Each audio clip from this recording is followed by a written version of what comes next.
Taxe municipale. En raison de la situation exceptionnelle créée par le coronavirus, le Conseil a abaissé à 0% le taux d'intérêt exigé pour les taxes impayées, autant pour les propriétés résidentielles que commerciales, afin de donner un peu de répit aux propriétaires qui pourraient avoir des difficultés à payer leur compte de taxes le 3 juin prochain.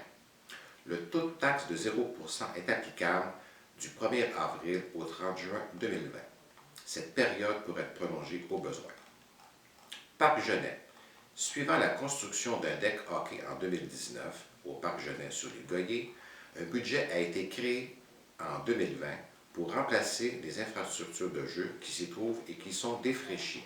Les travaux au montant de 80 162 $, taxes incluses, sont prévus en juillet 2020. Parc Étienne Provost avec jeux d'eau. Situé dans le secteur centre, un nouveau parc muni de modules de jeux et de jeux d'eau sera construit entre les rues Léonard-Tresny et Étienne Provost. À la séance, le Conseil a pris acte du dépôt du certificat de la tenue de registre concernant le règlement d'emprunt numéro 525, autorisant la construction et l'engagement de ce parc et décrétant un emprunt n'excédant pas 1 047 600 $. Suite à l'ouverture des réponses à l'appel d'offres envoyé en début d'année, il s'avère que les travaux de construction et d'aménagement se chiffrent autour de 731 057 $, taxes incluses. Une somme de 720 000 proviendra du programme sur la taxe sur l'essence et de la contribution du Québec. Les travaux sont planifiés pour débuter vers la fin juin 2020 pour être livrés cet automne. Étant donné la situation exceptionnelle en cours, le délai de livraison de ce projet, comme les autres projets municipaux, pourrait être retardé. Parc du centre multifonctionnel patinoire couverte.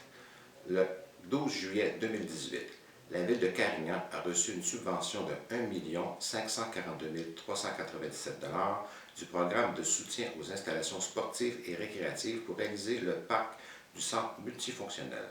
Cette subvention implique l'engagement d'intégrer une œuvre d'art telle que prescrit par la politique nationale d'intégration des arts. Ce projet, d'une valeur de 55 172 $, incluant les taxes, permettra de faire valoir le travail d'un artiste de la région. Approbation, autorisation.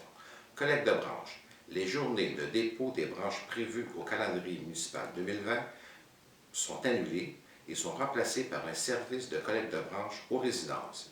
Il y aura 2 collectes par année, une au printemps et une à l'automne.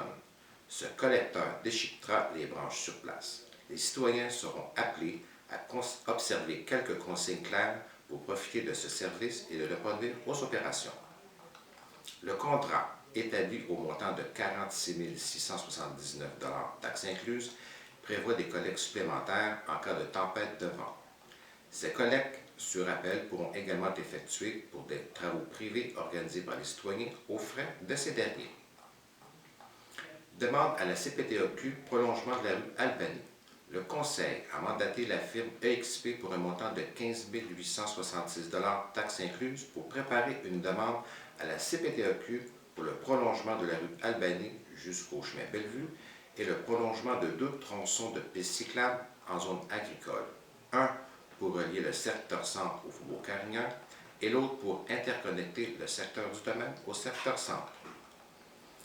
Programme particulier d'urbanisme PPU secteur central. Dans le cadre de l'élaboration du PPU, le Conseil octroie un mandat au montant de 7 473 $, taxes incluses, à la firme Provencher-Roy pour qu'elle rédige un règlement de concordance. À la séance, le Conseil a endossé divers achats d'équipements dont une pompe 6 pouces diesel insonorisée pour un montant de 65 900 $, taxes incluses, une camionnette Ford Transit 2020 au montant de 45 524 $, taxes incluses, une pompe pour les étangs aérés au montant de 32 216 $, taxes incluses. En matière de réglementation, le Conseil a endossé un nouveau découpage des districts électoraux pour les élections de l'automne 2021.